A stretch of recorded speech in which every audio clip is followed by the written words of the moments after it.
Hello everyone, welcome to Beyond Teachings. I am Shreya Srivastava, your biology teacher. So कैसे हैं आप लोग, पढ़ाई कैसी चल रही है एंड ऑफ कोर्स खेल कूद भी कैसा चल रहा है, ऐसे नहीं बोलना चाहिए हर वीडियो में. ओके, सो इसके पहले वाले सेशन में हमने डिस्कस करा था वेरिएशंस के बारे में. कितने टाइप्स के वेरिएशंस होते हैं ये हमने देखा था एंड व्हाट इज म्यूटेशन ये भी हमने देख लिया था पिछले सेशन में. ऑलराइट, तो अब ये जो वेरिएशंस हैं जो कि पेरेंट्स से आ रहे हैं ऑफस्प्रिंग में, तो ये वेरिएशन जो है कहाँ से आ रहे हैं? मदर से भी आ रहे हैं एंड फादर से भी आ रहे हैं. ओके, अब एक एग्जांपल हम लोग यहाँ पे लेते हैं कि ईयरलोब्स का. ईयरलोब्स आपने ध्यान दिया होगा कि किसी के इस तरह से कंटिन्यूअस होते हैं, अटैच्ड होते हैं.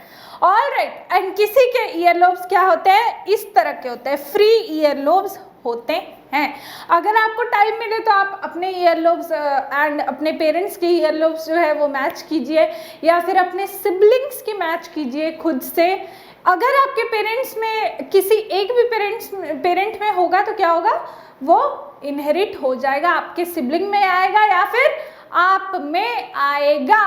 ओके, सो इससे हम क्या बोल सकते हैं कि मदर एंड फादर दोनों ही जो है वो कंट्रीब्यूट करते हैं कैरेक्टर्स को पास ऑन करने के लिए from parent to progeny.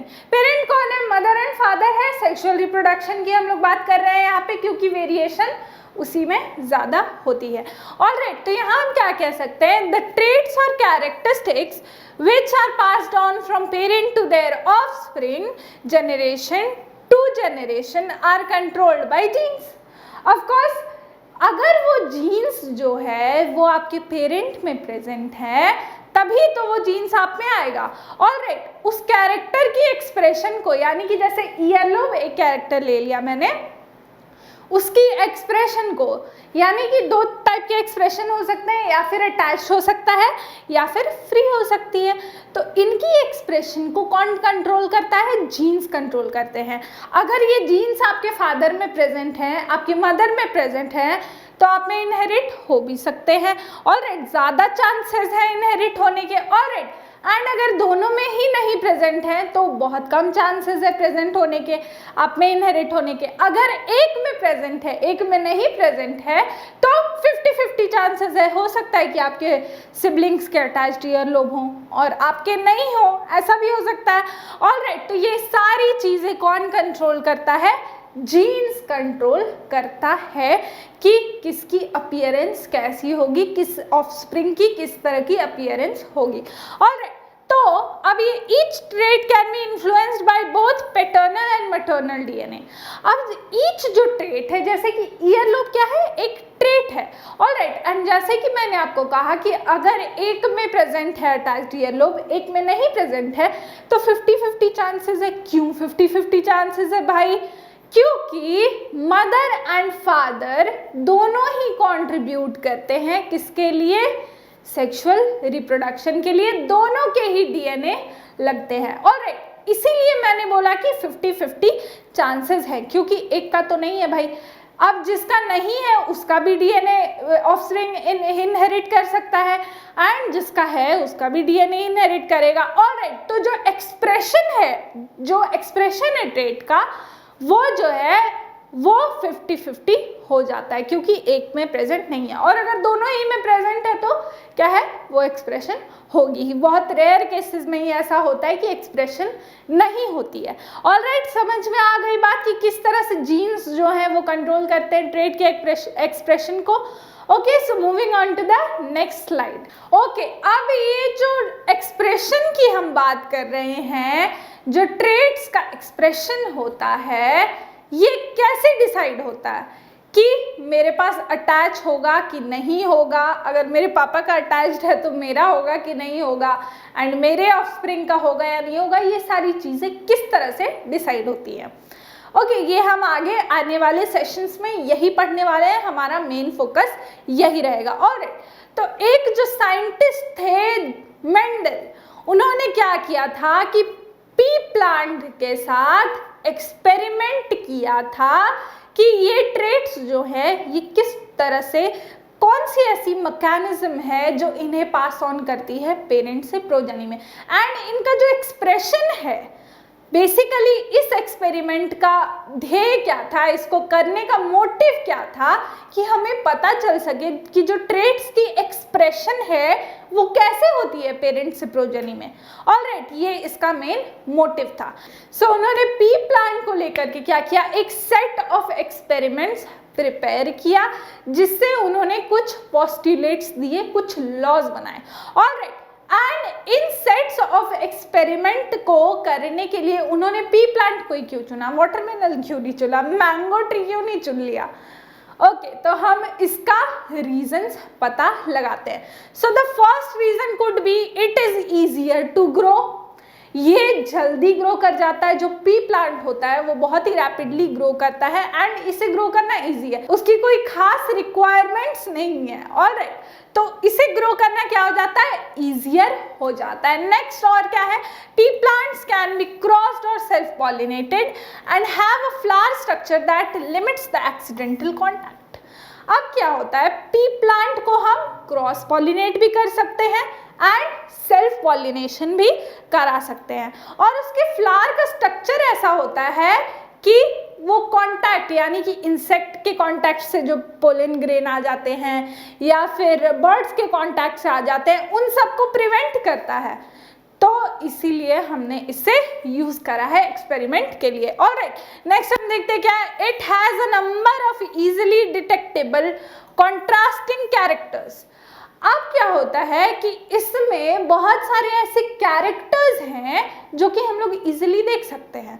Alright, for example कि जो पी की जो सीड होती है उसका कलर एंड जो उसका शेप है वो, ये तो इजीली हम लोग ऑब्जर्व कर सकते हैं।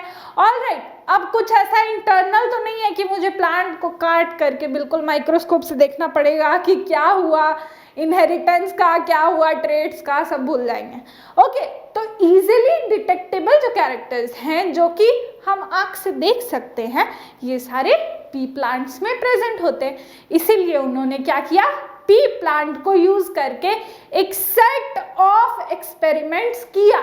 किस लिए किया, क्या जरूरत था करने का, क्योंकि उनको expression of traits, inheritance of traits कि कैसे पेरेंट से प्रोजेनी में जा रहा है, कैसे डिसाइड हो रहा है कि प्रोजेनी का हेयर कलर क्या होगा और आई कलर क्या होगा और हाइट क्या होगी, ये सारी चीज़ें कैसे डिसाइड हो रही हैं, इन सब चीज़ों को स्टडी करने के लिए उन्होंने एक सेट ऑफ एक्सपेरिमेंट करके क्या दिया, फॉर्मुलेशन दिया या फिर लॉज बनाए कि इन्हीं लॉज को फॉलो करके इनहेरिटेंस होता है। और वो लॉज हम लोग आज तक मानते आ रहे हैं कि उन्हीं लॉज को फॉलो करके क्या होता है, इनहेरिटेंस पैटर्न चलता आ रहा है। और एंड ये मेंडल ने क्यों किया, क्योंकि मेंडल जो थे उन्हें बायोलॉजी के साथ साथ मैथ्स की, यानी कि मैथमेटिक्स की बहुत अच्छी नॉलेज थी। तो उन्होंने बायोलॉजी एंड मैथमेटिक्स को क्या किया, बिल्कुल से फ्यूजन करा के उसका एक तरह से बायोलॉजिकल टर्म में बोलूँ तो उसमें एक लॉ बनाया। ओके, लॉज बनाए, जो कि लॉज हम लोग अभी तक फॉलो कर रहे हैं, इनहेरिटेंस में वही लॉज फॉलो होते हैं। और इन लॉज को पढ़ने से पहले हम कुछ इंपॉर्टेंट टर्म्स के बारे में जानेंगे, ताकि हमें आगे जब हम बढ़े आगे के सेशंस में तो हमें दिक्कत ना हो किसी भी वर्ड को प्रोनाउंस करने में या बार बार समझाना ना पड़े कोई भी वर्ड। ऑलराइट, तो हम अभी स्टार्ट करते हैं, कुछ टर्मिनोलॉजीज हम देखेंगे। Moving on to the next slide. Okay, so हम मेंडल्स लॉ को पढ़ने जब जा रहे हैं तो उससे पहले कुछ टर्मिनोलॉजीज हम सीख लेंगे, समझ लेंगे कि इनका मतलब क्या है। So the first is genes. Okay, what do we mean by genes? Let's see, are functional heredity units present on the chromosomes of cell nucleus. It determines a particular character. Okay, एक gene जो क्या होता है, gene एक heredity की unit होती है। जैसे कि हम किसी भी चीज का यूनिट लेते हैं, यूनिटी लेते हैं ना। ऑलराइट, जैसे बॉडी की यूनिटी क्या है, सेल से यूनाइट होके बॉडी बनी है। ऑलराइट, तो हम हेरिडिटी का भी एक यूनिट ले रहे हैं। सबसे छोटा जो भाग होता है वो क्या होता है, जीन होता है, और इसमें क्या प्रेजेंट होता है, कैरेक्टर प्रेजेंट होता है। फॉर एग्जाम्पल टॉलनेस की एक जीन होगी, ऑलराइट, हेयर कलर की भी एक जीन होगी, ऑलराइट, देन उसके बाद लिप कलर की एक जीन होगी, यानी कि लिप्स का कलर क्या होगा ऑफस्प्रिंग में, इन सब की अलग अलग जीन्स होती हैं। तो ये क्या हुआ, हेरिडिटी का सबसे छोटा यूनिट हुआ, ऑलराइट। जैसे कि मैंने बताया कि टॉलनेस की जीन होगी, हेयर कलर की जीन होगी, जो कि पेरेंट्स से प्रोजनी में इनहेरिट होगी। तो जीन का मतलब समझ में आ गया, जीन के अंदर क्या प्रेजेंट होते हैं, कैरेक्टर्स प्रेजेंट होते हैं। Alright, next we will see allele. What is a allele? One of the different form of a particular gene is called allele. Example hair colour. अब समझिए, ये समझने वाली बात है, जीन जो है वो एक कैरेक्टर है, यानी कि टॉलनेस एक कैरेक्टर है, ऑलराइट, हेयर कलर एक कैरेक्टर है, और क्या है, लिप कलर एक कैरेक्टर है। अब अलील्स जो है वो उस कैरेक्टर का डिफरेंट फॉर्म्स है। फॉर एग्जाम्पल, मैं एग्जाम्पल देके समझाती हूँ। टॉलनेस का क्या हो सकता है, टॉलनेस मतलब कि हम मेजर करेंगे, ऑलराइट, तो टॉलनेस क्या हो सकता है, इतना भी हो सकता है, इतना भी हो सकता है, या फिर इतना भी हो सकता है, ऑलराइट। तो टॉलनेस के क्या हुआ, अलग अलग फॉर्म हुआ, इतना छोटा भी हो सकता है, इतना छोटा भी हो सकता है, इतना बड़ा भी हो सकता है, ऑलराइट। तो ये क्या हुआ, अलग अलग फॉर्म्स हुए। तो हम बड़े को यानी कि ज्यादा टॉल को क्या कहते हैं, टी कहते हैं, कैपिटल टी कहते हैं, जो कि हम लोग आगे जाके देखेंगे कि इसका यूज कैसे होता है। एंड थोड़े उससे छोटे को क्या कहते हैं, हम स्मॉल टी कहते हैं। तो ये दोनों क्या हुए, capital T and small T individually क्या हुए, अलील्स हुए, यानी कि डिफरेंट फॉर्म्स हुए एक ही जीन के। And for example hair colour, hair colour हमने ले लिया, ये एक कैरेक्टर है। हेयर कलर कैसा हो सकता है, ब्लैक भी हो सकता है, ब्राउन भी हो सकता है, किसी किसी का रेड भी होता है, पता नहीं, फॉरेन में गोल्डन होता है एंड ऑल। तो ये सारी चीजें क्या हो गई, अलील हो गई। ब्राउन, ब्लैक और गोल्डन, ये सारी चीजें अलील हो गई, यानी कि डिफरेंट फॉर्म्स हो गए ना हेयर कलर के। ऑलराइट, समझ में आया जीन्स क्या होता है, अलील्स क्या होता है। नेक्स्ट हम देखेंगे dominant allele. What is a dominant allele? We are going to see here. An allele whose phenotype will be expressed even in the presence of another allele is of that gene. Okay, एक ऐसा allele, dominant का मतलब तो आपको पता होगा, dominant यानी कि थोड़ा ताकतवर, ऑलराइट। डोमिनेंट का यही मतलब होता है। अगर हम बेसिक भाषा में बात करें तो डोमिनेंट अलील वो अलील होता है जिसकी एक्सप्रेशन होगी ही ऑफस्प्रिंग में, ऑलराइट, ऑफस्प्रिंग में उसकी एक्सप्रेशन होगी ही होगी, भले उसका कोई अदर फॉर्म प्रेजेंट हो। For example hair colour, hair colour मान लेते हैं कि ब्लैक एंड ब्राउन है। अब इसमें मान लेते हैं, हम सिर्फ अज्यूम कर रहे हैं हम कि ब्लैक एक डोमिनेंट अलील है, डोमिनेंट फॉर्म है उस जीन का, ऑलराइट, यानी कि ज्यादा पॉपुलेशन में ब्लैक ही होता है, तो ये क्या हुआ, डोमिनेंट हो गया, ऑलराइट। तो ये जो ब्लैक है ये डोमिनेंट है। अब ये जो ब्लैक कलर है हेयर का, इसकी एक्सप्रेशन ऑफस्प्रिंग में तब भी होगी जब ब्राउन वाला जीन भी उसमें प्रेजेंट हो, ब्राउन वाली कलर की अलील भी प्रेजेंट होगी ना, तो भी ब्लैक वाला खुद को एक्सप्रेस कर लेगा, यानी कि वो ज्यादा ताकतवर होगा, वो ज्यादा डोमिनेंट होगा, alright. An allele whose phenotype, phenotype यानी कि फिजिकल अपीयरेंस, जो कि बाहर से दिखे, alright, will be expressed even in the presence of another allele.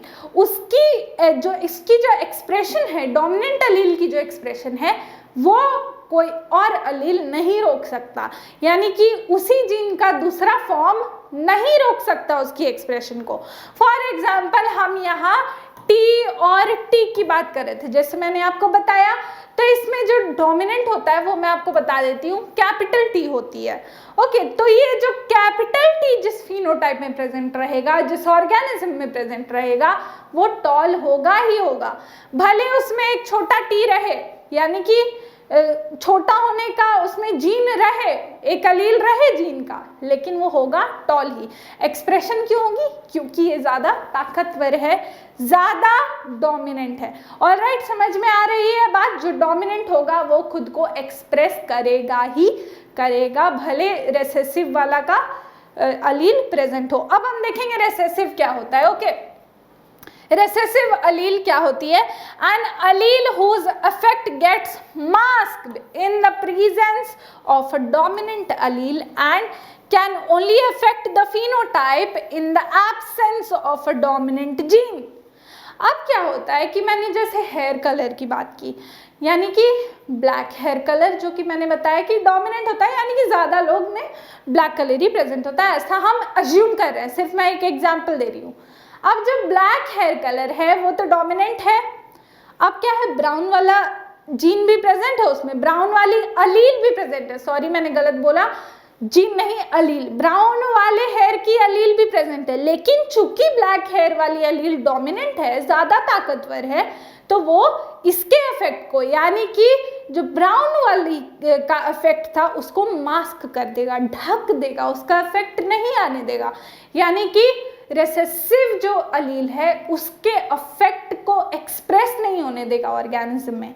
Alright, जबकि उसकी अलील प्रेजेंट है, लेकिन उसके इफेक्ट को वो क्या कर देगा? मास्क कर देगा, ढक देगा।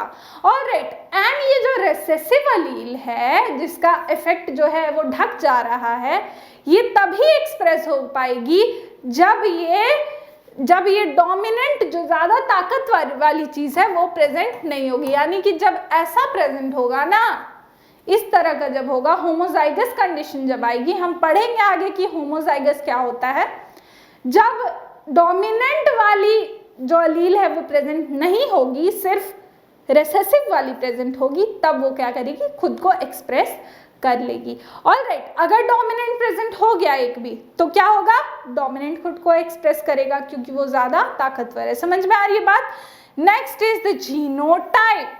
जीनोटाइप क्या होता है? Genetic composition of an individual.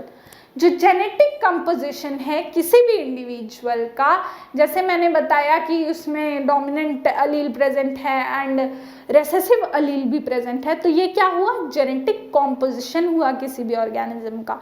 तो ये जो जेनेटिक कॉम्पोजिशन है हम इसे कहते हैं जीनोटाइप।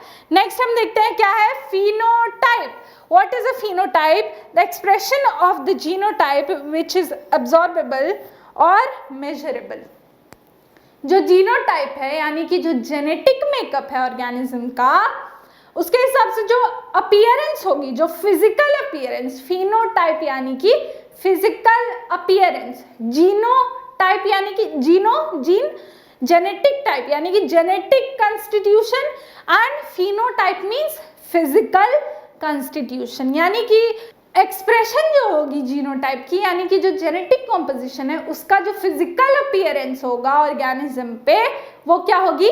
फिनोटाइप होगी, जो हम लोग देख सके आंख से। जीनोटाइप तो हम लोग नहीं देख सकते ना आंख से कि कौन सा डोमिनेंट अलील प्रेजेंट है इसमें, कौन सा रेसेसिव अलील प्रेजेंट है। हो सकता है कि मेरे बाल काले हैं तो मुझ में भी ब्राउन हेयर वाली अलील प्रेजेंट हो सकता है ऐसा। तो ये क्या है? जीनोटाइप है। एंड फिनोटाइप क्या है? फिनोटाइप क्या है कि मेरे बाल काले ही हैं।